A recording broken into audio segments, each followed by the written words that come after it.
আসমান ও জমিনে যাহা কিছু আছে সমস্ত আল্লাহরই। তোমাদের মনে যাহা আছে তাহা প্রকাশ করো অথবা গোপন রাখো, আল্লাহ উহার হিসাব তোমাদের নিকট হইতে গ্রহণ করিবেন। অতঃপর যাহাকে ইচ্ছা তিনি ক্ষমা করিবেন এবং যাহাকে খুশি শাস্তি দিবেন। আল্লাহ সর্ববিষয়ে সর্বশক্তিমান। রাসূল তাহার প্রতিপালকের পক্ষ হইতে যাহা অবতীর্ণ হইয়াছে তাহাতে ঈমান আনিয়াছে এবং মুমিনগণ তাহাদের সকলে আল্লাহে, তাহার ফেরেশতাগণে, তাহার কিতাব সমূহে এবং তাহার রাসূলগণে ঈমান আনিয়াছে। তাহারা বলে, আমরা তাহার রাসূলগণের মধ্যে কোন তারতম্য করি না। আর তাহারা বলে, আমরা শুনিয়াছি এবং পালন করিয়াছি।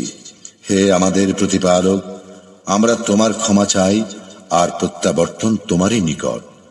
আল্লাহ কাহার উপর এমন কোন কষ্টদায়ক দায়িত্ব অর্পণ করেন না যাহা তাহার সাধ্যাতীত। সে ভালো যাহা উপার্জন করে তাহার প্রতিফল তাহারই, এবং সে মন্দ যাহা উপার্জন করে তাহার প্রতিফল তাহারই। হে আমাদের প্রতিপালক, যদি আমরা বিস্মৃত হই অথবা ভুল করি তবে তুমি আমাদেরকে পাকড়াও করিও না। হে আমাদের প্রতিপালক, আমাদের পূর্ববর্তী গণের উপর যেমন গুরুদায়িত্ব অর্পণ করিয়াছিলে আমাদের উপর তেমন দায়িত্ব অর্পণ করিও না। হে আমাদের প্রতিপালক, এমন ভার আমাদের উপর অর্পণ করিও না যাহা বহন করার শক্তি আমাদের নাই। আমাদের পাপ মোচন করো, আমাদেরকে ক্ষমা করো, আমাদের প্রতি দয়া করো, তুমি আমাদের অভিভাবক। সুতরাং কাফির সম্প্রদায়ের বিরুদ্ধে আমাদেরকে সাহায্য করো।